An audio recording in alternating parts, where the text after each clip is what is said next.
This week is another trophy game week for Michigan State's football team, with the Old Brass Spittoon up for grabs against Indiana.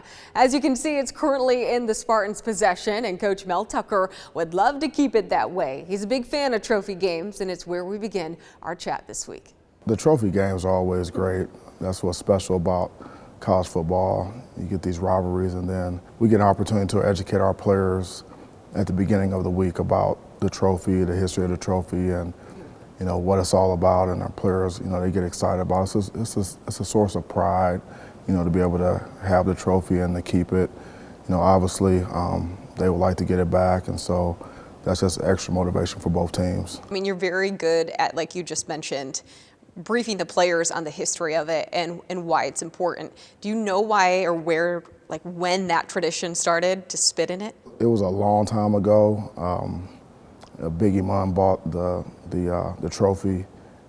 He bought the spittoon at an antique shop here in East Lansing for $25 American dollars, and we educate our players on it, and they like. I mean, like players, when you give them something additional to play for, I mean, they want to win, and it's pride, and you don't want to ever have something and someone come and take it away. A lot of games have been played over this trophy. Indiana right now is really not having a great season. They're at the bottom of the East Division with their record this year. But what have you noticed from them from watching film that jumps out to you right away and could be a potential problem for you come Saturday? Tom Allen does a really good job coaching his team. And like I mentioned to the players Monday morning, they're one of the more physical teams in the Big Ten, every year, and this season is no different. And when I mentioned that to the players, there was a lot of head nodding.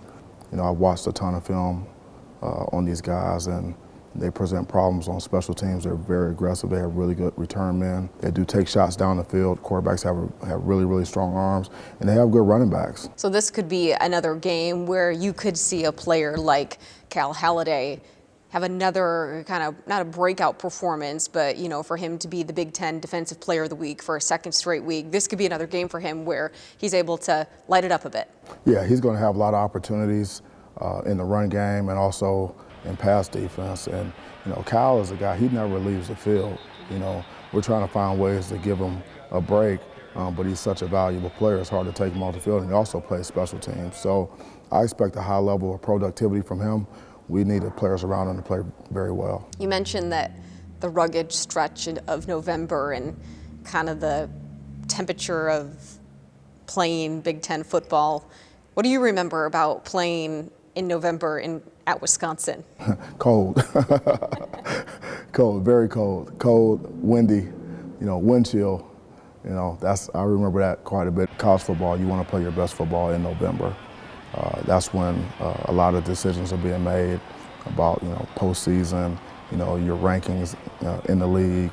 And you see teams usually go one or two ways. They usually get better or they get worse because it's a long season.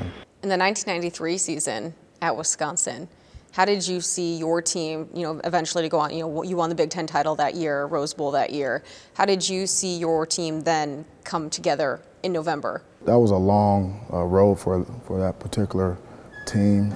We were, my freshman year, we were 1-10, and then year two, we were 5-6. We were really close to getting a bowl. Year three, but we were 5-6 again. And so that 93 season was really the season where we had taken our lumps. Our run game really picked up. We had a couple really good backs. Terrell Fletcher, my roommate, Brent Moss, my roommate. We were able to run the ball, and I can remember finishing games, on offense, running the ball, and line up in victory formation, after taking, 5, 6, 7 minutes off the clock at the end of games. And that was really, I think, the biggest difference in that team was the ability to control the ball in the run game. You just mentioned Brent Moss.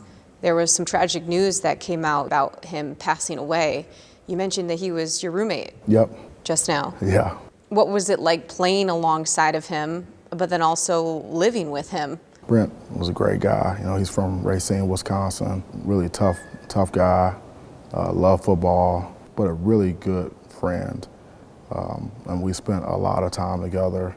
I mean, we grew up together. You know, when we would have maybe a long weekend, lots of times we would go to Racine because it wasn't that far away from Madison, and hang out with Brent and his family, spend the weekend there. And so we became, very, very close. It was really sad to hear the news about Brent passing away, but I have a lot of great memories of Brent. So my thoughts and prayers go out to his family and Stacy and the kids. Brent had a family. He had a child. He had Cyrus while we were in college. So. One of my teammates this morning sent me a picture of me holding Cyrus when he was maybe 1